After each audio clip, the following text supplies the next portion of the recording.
It was my wedding day at the exclusive Wentworth estate. The Aldridges, my fiancé's family, had planned every perfect, pretentious detail. I, Ethan Vance, the self-made tech founder from Luton, was their perfect token success story. But as the toast started, I saw the truth. They didn't see me as a son. They saw me as a prop. Lady Victoria raised her glass, looked straight at my mother, the woman who worked 3 jobs to raise me, and delivered the line. The groom's mother, honestly, I assumed she was someone's +1. Then she laughed and said, "That's not a mother, that's a mistake in a dress." And my fiancée, Charlotte, laughed with them. I didn't argue. I walked to the microphone in front of 200 guests. I looked at the Aldridges, at their flawless faces, and announced, "This wedding is over. The marriage stops here." They thought I was having a meltdown. They thought I was throwing away my £50 million company over one sentence. They had no idea that for months I hadn't been planning a wedding. I had been planning a hostile takeover. The next morning, I walked into Aldridge Tower. I sat down in their boardroom, laid the notarized documents on the table, and said, "The wedding is off because, as of this morning, I hold 55% of your company's voting shares. I bought your entire empire." They called my mother a mistake. I was about to show them the real mistake was thinking I was just a polite boy from Luton. The Wentworth Estate Ballroom was a vision of excessive wealth. The crystal chandeliers of the Aldridge Infrastructure Group wedding reception poured down light that felt more like scrutiny than warmth. This wasn't my wedding. It was a curated event for Sir Alistair Aldridge's benefit, where I, Ethan Vance, the self-made founder of Urban Flow Tech, was cast as the necessary working-class success story.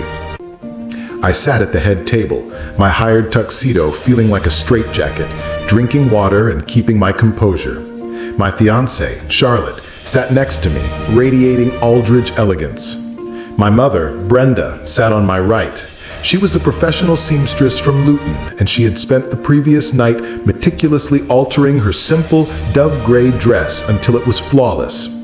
I glanced at the heavy, embossed wedding program.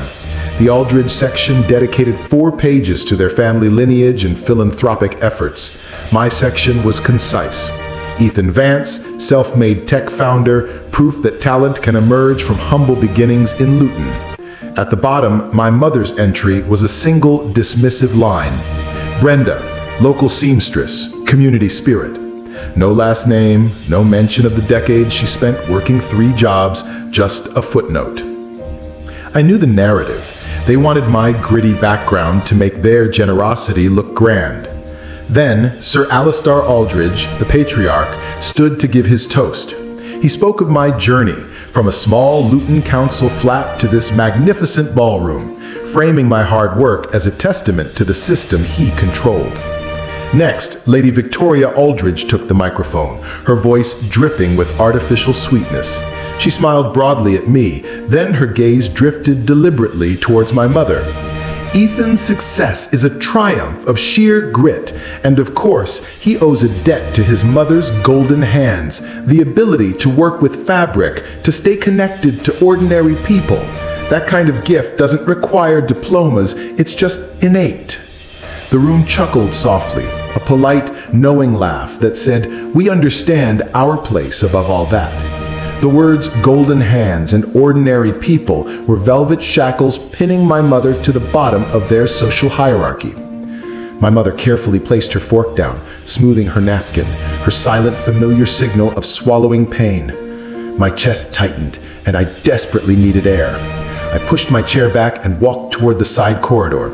I heard Lady Victoria's voice just before I saw her, chatting with Charlotte and an older guest, a glass of champagne in her hand.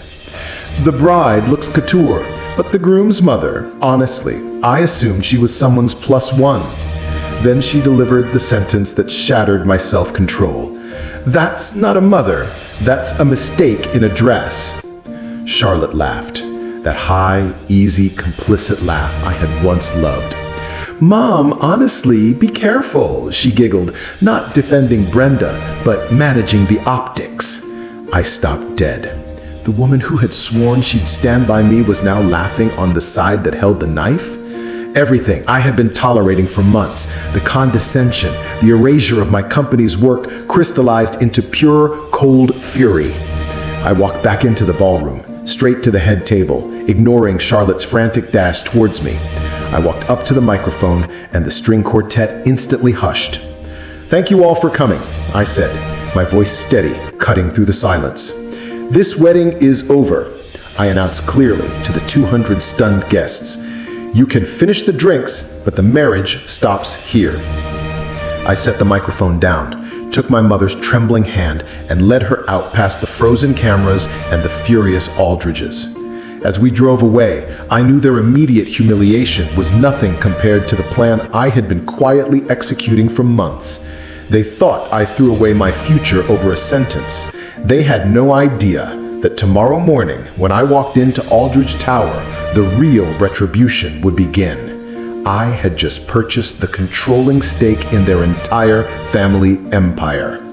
They called her mother a mistake. Now Ethan is ready to dismantle their perfect world. Don't miss the corporate takeover. Hit subscribe. At 3 a.m., the Maple Lane Diner in Luton felt like the only real place left on Earth. The neon sign buzzed tiredly, and the air smelled of stale coffee and fryer oil, the scent of my working-class childhood. My mother and I sat in our usual booth, the one with the duct-taped vinyl. I was still in my tuxedo. She was still in her mistake in a dress. "You could still call it a mistake, dear," Brenda whispered, stirring her tea. "Say you panicked. People forgive a successful young man who cracks under pressure. You don't have to ruin your whole career for me." "I didn't ruin my career, Mom," I replied, holding my coffee mug. "I walked out of a life where I couldn't stand the person I'd become if I stayed." The diner was our origin point. I stared at the chipped counter and remembered the cramped council flat above the dying shopping precinct where Mom worked as a seamstress. I remembered the winter the boiler broke, and we used boiled water from the kettle to wash our faces. Mom always framed survival as a victory. When I was in secondary school, boys would mock me, calling me the seamstress's son, because I always smelled faintly of fabric or chemicals. Once, furious and ashamed, I confronted Mom. "If they smell the dye, it means I still have a job," she had said, looking me straight in the eye. "Never be ashamed of the fact your mother works. Be ashamed if you lie or if you hurt somebody, not this." That moment taught me that the shame wasn't mine. It was theirs. Years later, when I started Urban Flow Tech in a cheap Manchester warehouse, I kept thinking about those lessons. My app was a solution, a way for communities to flag broken benches, neglected parks, and dead spaces, sending the data directly to city departments. It was about giving power back to the people whose streets were designed by planners who never walked them. Urban Flow Tech took off, and that's when the Aldridge Group noticed me. They loved my narrative value, the kid from the Luton Council estate who made it big. A memory surfaced now. Years ago, new ownership took over our local shopping precinct. New stylized logos went up. Later, walking into Aldridge Tower for the first time, I saw that same sleek, stylized logo gleaming behind the reception desk. I realized then that people like Sir Alistair made decisions in glass boardrooms that shattered lives in places like Luton without ever learning our names. I didn't tell Mum about my deeper plan yet. I pulled my phone out. An email notification lit up the screen from my solicitor, Lauren Strayton. The subject line was simple: "All documents executed, ready for board presentation tomorrow." I opened it. The words were clean, cold, and final. Every transfer completed, every signature notarized. The series of shell companies I had quietly been stacking over the past months now collectively held a controlling stake in Aldridge Infrastructure Group. I looked at my mother across the sticky booth, the woman who had just been called a mistake in a dress. Tomorrow in Aldridge Tower, she wouldn't have to lower her head for anyone. Rehook. As the waitress topped off our tea, I felt a familiar determination. The Aldridges had used my life as a compelling story. Tomorrow, I would use their company as a weapon. But I knew I couldn't go in blind. I had to confirm how deep the rot went. I hadn't just bought the company's shares.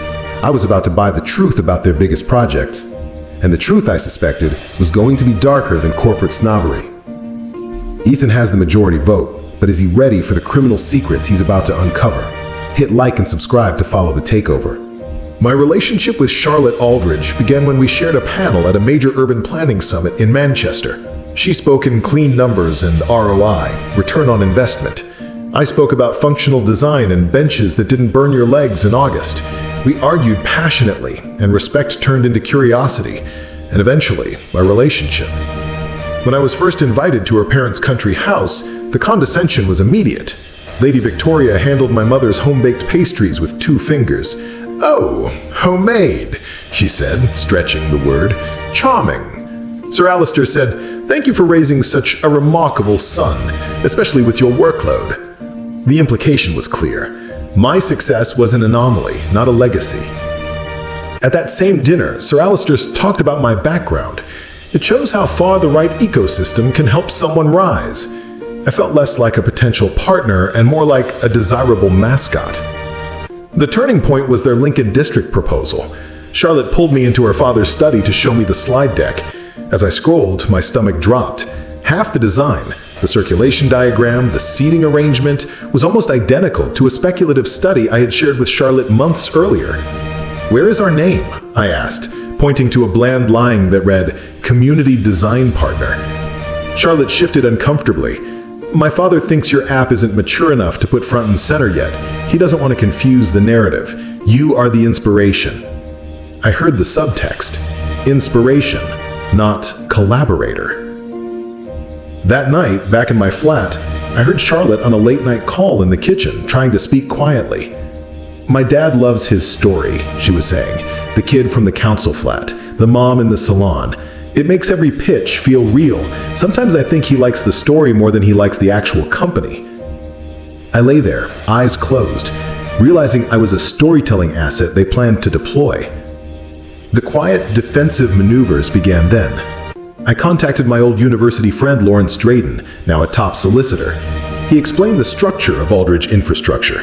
Flat performance, but high voting shares held by ignored minority shareholders. If you buy in the right places, you could quietly accumulate a controlling stake before anyone in that tower realizes you're more than a decorative success story. My final motivation came from an internal memo I found on a printer at Aldridge Tower, left unattended late one night.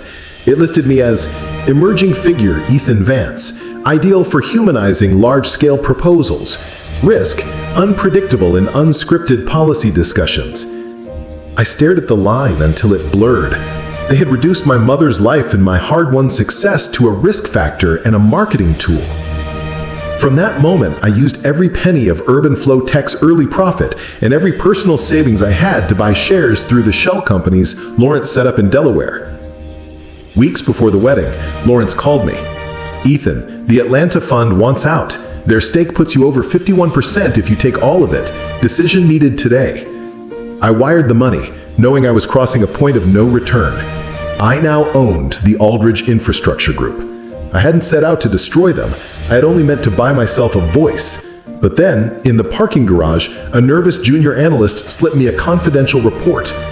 2 of the contractors on the Lincoln District project don't have office addresses, just P.O. boxes, no online presence. The company I now owned was rotten, and my name, my backstory, and my company's reputation were being used to cover the stench. The quiet son is now the majority owner, but he's uncovered a criminal conspiracy. Don't miss the dramatic boardroom showdown in the next part. Hit subscribe. The morning after the canceled wedding, I put on the same tuxedo and drove to Aldridge Tower in the heart of London. The sky was gray, matching the mood. I walked through the lobby. The staff stared. They had all seen the leaked wedding footage. The moment I ended the marriage in 3 sentences. I was expected in the main conference room. Inside, Sir Alistair and Lady Victoria sat stiffly with Charlotte and several tense board members. The city glittered mercilessly outside the floor-to-ceiling windows. I sat down, not at the head of the table, but halfway down. "Before we start," I said, my voice steady, "there's a small change we need to put on the record." Sir Alistair's face was scarlet. "The only change I'm interested in hearing is your apology for humiliating my family." "Oh, I apologize," I replied, "but this isn't about the wedding." I opened my folder and laid out a neat stack of notarized documents, transfer confirmations and updated shareholder registers. As of yesterday, entities under my control hold 55% of Aldridge Infrastructure Group's voting shares. The room exploded. Chairs scraped back. An external lawyer leaned in, confirming the transfer details, his face slack with disbelief. "What is this stunt?" Sir Alistair roared, shoving his chair back. "I bought in fair market, willing sellers over the last few months," I said, keeping my voice level. "You were busy polishing the narrative. I was reading the footnotes." Lady Victoria looked broken. Charlotte stood up, pale and trembling. "I knew," she whispered, loud enough for the room to hear. "I saw some of the transfer paperwork last week." I turned to her. "You knew what I was doing and said nothing." She nodded, tears welling. "My mother told me if I told you, you'd think I was only with you for the money. She said to stay out of it." "That's the problem," I said softly. "You keep mistaking silence for peace." Then the final shock. A young board member, Rupert, Sir Alistair's son from a previous marriage, stood up. "I'm the one who sent the documents," he said, looking straight at me. "The internal budgets, the contractor lists, the invoices that don't match anything on the ground." Sir Alistair spun on him. "You did what?" "You taught me to read the numbers, Dad," Rupert said, his voice shaking but steady. "And they stank. You used our name to launder garbage. I'm done pretending not to see it." The room descended into chaos. But the fact remained. I had the majority vote. "Here is what's going to happen," I announced, cutting through the noise. "Effective immediately, Sir Alistair, you are suspended pending an independent review. Lady Victoria, your authority to sign new contracts is revoked. An external audit of every major project for the past 3 years starts this week. All relationships with the suspicious Lincoln District contractors are frozen." I then pulled out one last file. Photos of my mother taken from a distance, evidence of a private investigation firm hired by Lady Victoria. When did following my mother around with a camera become part of your event planning? She's not a detail, she's a person. My voice shook with emotion. You turned her into a character in a script. That ends now. I walked out, leaving the Aldridges to face the criminal and financial reality of their collapsed empire. The company is his, but the Aldridges are powerful. Will they retaliate with a lawsuit? Find out Adam's final act of justice in the finale. Subscribe. The audit report landed on my desk 1 week later, thick enough to be used as a weapon.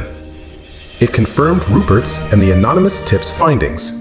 Millions had been siphoned from major projects into shell companies, funded by ghost contractors who existed only as P.O. boxes. Aldridge Infrastructure Group was rotten. I signed off on sending the findings to the City Council Oversight Committee and the relevant authorities, knowing I was signing the death warrant for the Aldridge legacy. The headlines followed instantly. Family real estate empire shaken by son-in-law turned majority shareholder. The full wedding footage showing Lady Victoria calling my mother a mistake in address went viral, turning the Aldridge family into a national joke. A large global fund approached me, offering to buy Aldridge at a premium. The catch? We would keep the story tidy. No criminal referrals, no public hearings. We'll contextualize the findings. I saw my mother's face, the woman they had trailed with a private investigator. If I soften this, I told the fund manager, closing the folder, all I've done is swap Sir Alistair's name for mine on the door. The same people get hurt. I refused the offer. My final act was not about punishment, but about reconstruction. I stepped back from the CEO role and created an interim governance structure composed of technical experts and community representatives. I kept the majority control only to prevent another takeover. I returned to Manchester, to Urban Flow Tech, to the work that truly mattered. My final project was the creation of a massive charitable trust. We called it the L Foundation. On the paperwork, it was just a letter. Everyone close to me knew it stood for Linda, my mother. The mission was simple: scholarships, microgrants, and mentorship for working-class children from post-industrial towns like Luton. We launched the foundation in Manchester, in a community center built on what had once been a trash-strewn lot that Urban Flow Tech helped convert. My mother, Brenda, sat in the second row wearing a dress she had bought on sale and altered herself. When it was my turn to speak, I didn't talk about Aldridge or audits. I talked about a boy doing homework on a salon floor, about a mother who refused to let me see hard work as something to hide. The MC, against my wishes, asked my mother to speak. Brenda, looking small but dignified, took the microphone. I don't know about foundations and projects. I just know my son used to sit on the floor of my shop doing homework between haircuts. If now some other kids get to do their homework somewhere bigger and brighter than that, then every hour I stood on my feet was worth it. It was the truth, plain and heavy. It meant more than every share certificate I had acquired. Conclusion. I drove Mum back to the Maple Lane Diner one night. We sat in our booth. "You could have just walked out and left it at that," she said, stirring her tea. "You didn't have to take their company. If I had stopped at the door of that estate, they'd still be telling their version of the story. They'd still be using people like you as decoration. The next kid from Luton walking into their boardroom would still be a prop." For the first time in my life, I saw that she wasn't glancing around like she was waiting to be judged. She was just there, Linda, who had survived all of it. I hadn't set out for revenge. I set out to buy back my mother's dignity and my own name. Moral of the story: when people reduce your life to a story they can sell, the only way to reclaim your dignity is to buy the entire company that owns the narrative. Never let them tell you your life is a mistake in a dress. Your roots are the foundation they can never shake. Thank you for following Ethan's journey. If you believe dignity is worth fighting for, please subscribe and let us know what you would have done in the comments.